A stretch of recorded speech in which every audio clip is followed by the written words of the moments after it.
حضور فرماتے ہیں لَوَدِدْتُ أَنْ أُقْتَلَ فِي سَبِيلِ اللَّهِ ثُمَّ أُحْيَا ثُمَّ أُقْتَلَ ثُمَّ أُحْيَا ثُمَّ أُقْتَلَ او كما قال صلی اللہ علیہ وسلم.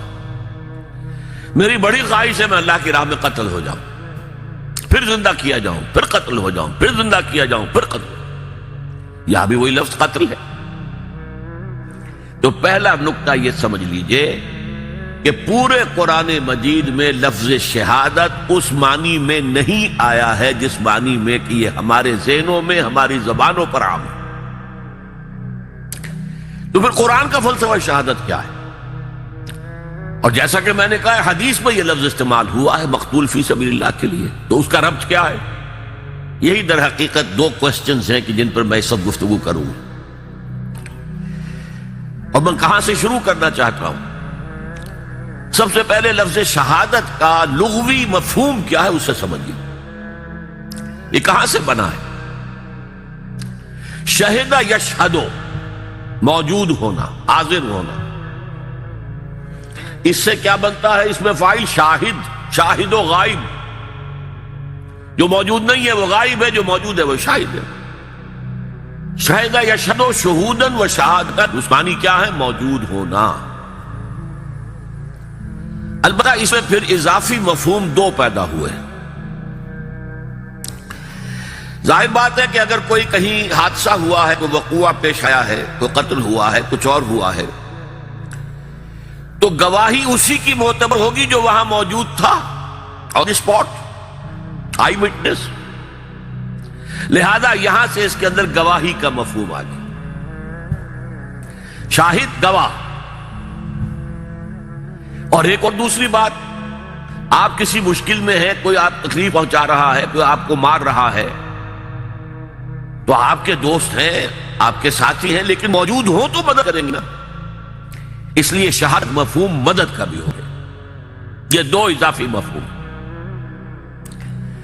قرآن مجید میں اس دوسرے مفہوم میں سورہ بقرہ کے تیسرے رکوع میں فرمایا وَإِن كُنتُمْ فِي رَيْبٍ مِّمَّا نَزَّلْنَا عَلَىٰ عَبْدِنَا فَأْتُوا بِسُورَةٍ مِّن مِّثْلِهِ وَادْعُوا شُهَدَاءَكُم مِّن دُونِ اللَّهِ إِن كُنتُمْ صَادِقِينَ.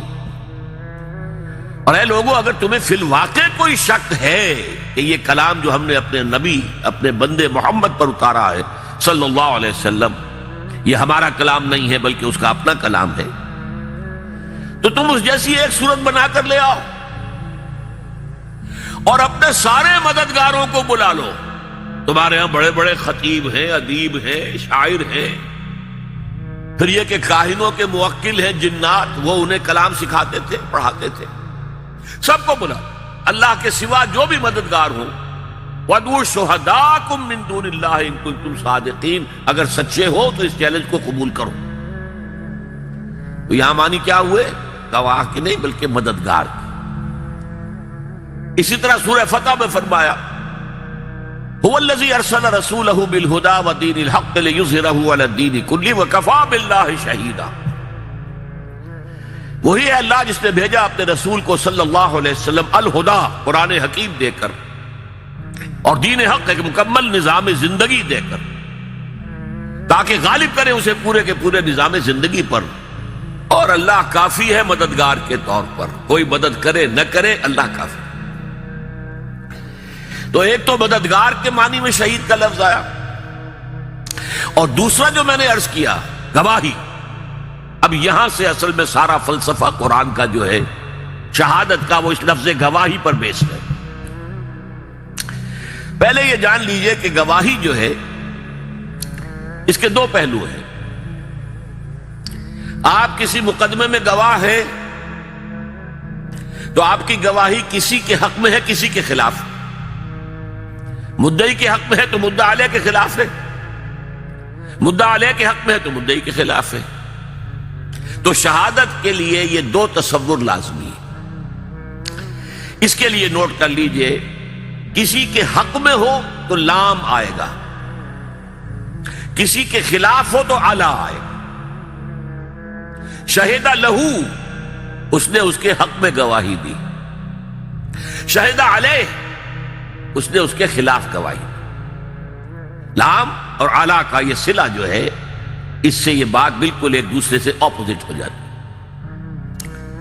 اسی معنی میں حضور کی ایک پیاری حدیث ہے، القرآن حجت لک او علیک، یہی لام اور علا، یہ قرآن یا تو حجت ہے تمہارے حق میں، تمہارے لیے دلیل راہ ہے، تمہارا امام ہے، تمہیں راستہ دکھائے گا، تمہاری ہدایت کرے گا، اور اللہ کے ہاں بھی کھڑے ہو کر گواہ، اللہ تیرا یہ بندہ مجھ سے بڑی محبت رکھتا تھا، مجھے پڑھتا تھا، میری تلاوت کرتا تھا، مجھے سمجھتا تھا، مجھ پر تدبر کرتا تھا، وہ تمہارے حق میں گواہی ہو گئی، او علیکا، یا تمہارے خلاف، اے اللہ یہ بدبخت کہتا تھا کہ میں مانتا ہوں قرآن کو، مجھے پڑھتا تک نہیں تھا، اس نے کبھی مجھے کھول کر نہیں دیکھا، اور پڑھتا تھا تو بغیر سمجھے پڑھتا تھا، اور کچھ سمجھ بھی لیتا تھا تو عمل نہیں کرتا تھا،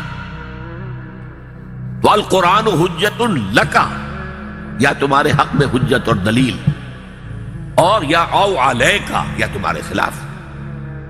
تو شہادت کا یہ معاملہ سمجھ لیجئے کہ کسی کے حق میں کسی کے خلاف۔ اب میرے چند الفاظ نوٹ کر لیجئے۔